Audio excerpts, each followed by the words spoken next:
ख़वातीन हज़रात, हम में से बहुत से लोग माफूकुल फितरत चीज़ों पर यकीन नहीं रखते, मगर ये एक हकीकत है कि जिन्नात अपना एक वजूद ज़रूर रखते हैं, क्योंकि इनका जिक्र कुरान करीम में आया हुआ है। ये वो मखलूक हैं कि जिन्हें अल्लाह ताला ने आग से तख्लीक किया था, और रिवायात के मुताले से मालूम होता है कि जिन्नात दो अक़साम के होते हैं। एक जो गिरोहे रहमान से ताल्लुक़ रखते हैं, यानी अल्लाह को मानने वाले और उसके अहकामात को फॉलो करने वाले, जबकि दूसरा गिरोह शैतान का कहलाता है, यानी वो जो शैतान के चेले और पैरोकार होते हैं। यही वो गिरोह शैतान होता है जो इंसानों को नुकसान पहुंचाता है और उन्हें डरा धमका कर राह हक से हटाने की कोशिश करता है। हम सब की आज की वीडियो इन्हीं माफूकुल फितरत चीज़ों के मुतल्लिक है, और आपके साथ कुछ ऐसे वाक़यात शेयर किए जाएंगे जो पाकिस्तान में पेश आए और इन्हें कराची के रोजनामा उम्मत ने रिपोर्ट किया। लेकिन पेशतर इसके कि वीडियो का बाकायदा आगाज करें, आपसे एक गुजारिश करनी है कि आप रेड बटन पर क्लिक करके और बेल आइकॉन को प्रेस करके हम सब के सब्सक्राइबर जरूर बनिए, ताकि ऐसी मालूमाती वीडियोस आपको फ्यूचर में भी मिलती रहें। दोस्तों, कराची में लीमोगोट कब्रिस्तान गुलशन इकबाल के खिदमतगार अनवर इस्लाम ने रोजनामा उम्मत से गुफ्तगू करते हुए अपनी जिंदगी का एक सच्चा वाक़या सुनाते हुए बताया कि मैंने अपना बचपन और जवानी इसी कब्रिस्तान में गुजारी है और अब अपना बुढ़ापा भी इसी कब्रिस्तान में गुजार रहा हूँ। आज से 10 साल कबल मेरे साथ इस कब्रिस्तान में एक पुरसरार वाक़या पेश आया। ये कब्रिस्तान बेशक बहुत पुराना है और इसके हवाले से कई किस्से कहानियां मशहूर हैं। इनमें से कुछ में मुबालगा आराई भी है, मगर सबको तमाम बातों को झूठ नहीं कहा जा सकता। अनवरुल इस्लाम का कहना यह था कि इनमें से कुछ वाक़े का तो मैं चश्मदीद गवाह हूँ। ऐसा ही एक वाक़या मेरे साथ पेश आया। हुआ कुछ यूँ था कि दिसंबर के महीने में मुझे एक कब्र तैयार करने का काम मिला, जिसकी तदफीन बाद नमाज इशा थी। उस दिन बारिश भी हुई थी जो कई घंटे जारी रही थी। शाम में जाकर इस बारिश का जोर टूटा था। मगरिब के बाद मैंने कब्र तैयार करना शुरू की और अपने काम से फारिग होकर मैं मैयत का इंतज़ार करने लगा। मैयत आते आते इशा की नमाज हुई और उसके बाद कोई 10 बजे का वक्त हो गया और तदफीन से फारिग होते होते रात के तकरीबन 11 बज गए, जिसके बाद मैं लोगों के जाने का इंतज़ार करने लगा। जब तमाम लोग कब्रिस्तान से दुआ मांग कर रुखसत हो गए तो मैंने भी अपना सामान समेटना शुरू किया। मैं अपने तमाम कामों से फारिग होकर घर जाने ही लगा था। अभी मैंने आधा कब्रिस्तान ही पार किया था कि मैंने देखा कि कब्रिस्तान के अंदर एक कोने से मध्यम सी रोशनी आ रही है और कुछ अफराद वहां पर मौजूद हैं। इस सूरत हाल को देखकर मैंने सोचा कि अभी तक तो कब्रिस्तान में कोई नहीं था, तो फिर अचानक ये लोग कब्रिस्तान में कहां से आ गए। उन दिनों ये खबरें तवातर के साथ आती थी कि नए दफन होने वाले मुर्दों का कफन चुरा लिया जाता है, या अक्सर लोग जादू टूने के लिए मुर्दों के आज़ा चुराते हैं। इसी खतरे के पेश नज़र और तजस्सुस के तहत मैंने उन लोगों की तरफ जाने का इरादा किया। मामले का जायजा लेने के लिए मैं उस जानिब रवाना हुआ जहाँ रोशनी नजर आ रही थी।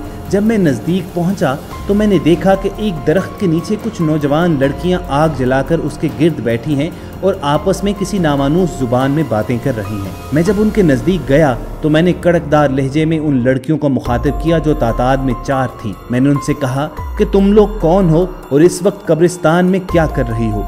क्या तुम्हारे घर वालों को मालूम है कि तुम इस वक्त कब्रिस्तान में हो? मेरी आवाज़ उन लड़कियों ने सुनी अनसुनी कर दी और उनमें से एक लड़की ने नीचे मुंह करते हुए मिनमिनाती आवाज़ में, जैसे कोई नाक से बोलता है, दीगर लड़कियों को मुखातिब करके कहा कि देखा, ये आ ही गया ना हमारे पास। ये जुमला सुनकर उसकी दीगर साथी लड़कियां अपनी जगह से खड़ी हो गईं। अब जो मैंने गौर से उनकी जानिब देखा तो मुझे ऐसे लगा जैसे मैं कोई भयानक ख्वाब देख रहा हूँ, क्योंकि उनकी नाक थी और ना ही उनका मुंह प्रॉपर बना हुआ था, और सिर्फ आंखें थी जो इंतहाई सुर्ख थीं। अब जो मैंने भागना चाहा तो मुझे ऐसा लगा जैसे किसी ने मेरे पाँव मजबूती से पकड़ लिए हों, जिन्हें मैं किसी भी तरह से आज़ाद नहीं कर पा रहा। उसके बाद वो जो भी मखलूक थी मेरे करीब आती गई। उन्हें अपने करीब आता देखकर मैंने दिल ही दिल में कुरान पाक की कुछ आयात तिलावत करना शुरू कर दी। उस मखलूक ने जैसे ही करीब आकर मुझे छूना चाहा तो उनको ऐसा झटका लगा जैसे कोई शख्स बेध्यानी में बिजली का नंगा तार छू ले। अनवरुल इस्लाम का बताना ये था कि मेरी माँ ने बचपन ही से मेरे गले में आयतल कुर्सी वाला एक तावीज़ लटकाया हुआ था, चुनाचे मैंने वहाँ पर भी आयतल कुर्सी की तिलावत शुरू कर दी। उस चुड़ैल नुमा मखलूक ने दोबारा मुझे छूना चाहा तो फिर उसे झटका लगा। उसके बाद उसमें से एक ने अपनी दीगर साथियों को कहा कि इसके पास कोई तावीज़ है जिसकी वजह से हम इसका कुछ नहीं बिगाड़ पाएंगे। फिर उस लड़की ने मुझे कहा कि आज इन आयात ने तुझे बचा लिया है, वरना आज हम तेरे खून से अपनी भूख मिटाते। उसके बाद वो तमाम अजीबुल खलकत लड़कियां उस दरख्त के अंदर इसी तरह दाखिल हो गईं जैसे वो हवा से बनी हों। उसके बाद मेरे पांव आजाद हुए और मैं वहां उस कब्रिस्तान से भाग निकला। दूसरे दिन मैंने इस वाक़े का जिक्र एक नूरानी अमल करने वाले बाबा से किया तो उन्होंने मुझे बताया कि तुम्हारा सामना रात को चुड़ैलों से हुआ था जो तुम्हें अपना शिकार बनाना चाहती थी, मगर तुम्हारे गले में जो तुम्हारी माँ का दिया हुआ तावीज़ था उसने तुम्हारी जान बचा ली और तुम्हारी तिलावत की गई आयात की वजह से वो मखलूक तुमसे दूर भाग गई। रोजनामा उम्मत को नूरुल इस्लाम ने बताया कि उसके बाद फिर कभी भी वो मखलूक या चुड़ैलें मुझे दोबारा नजर नहीं आई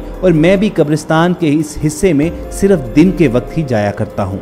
ख़वातीन हज़रात, रोजनामा उम्मत के इसी शुमारे में जिन्नात की कब्र पर शर्त लगाने वाले नौजवान का एक ऐसा अंजाम भी शाया हुआ कि फिर कोई मुनकिर ऐसी हरकत करने से पहले 100 बार सोचेगा। अरसलान नामी नौजवान ने रोजनामा उम्मत से गुफ्तगू करते हुए अपनी कहानी सुनाई, तो चलिए उन्हीं के अल्फाज में सुनते हैं। अरसलान कहते हैं कि ये उन दिनों की बात है जब मोबाइल तो मौजूद थे लेकिन अभी तक हमारे गाँव में इंटरनेट नाम की कोई शय ही मौजूद न थी। रोजाना की बुनियाद पर लाइट जब चली जाती तो हम 4 दोस्त रात को घरों से बाहर चारपाई ले जाते और वहां पर बैठकर गपबाजी करते। गर्मियों का मौसम होता था, बिजली मामूल के मुताबिक नहीं होती थी तो रात देर तक हम गपशप में मसरूफ रहते। एक दिन हमारी बात जिन्नात के वाकयात पर होने लगी कि फलां बुजुर्ग घोड़े पर सवार रात गए गांव वापस लौट रहे थे कि उन्हें बकरी मिली।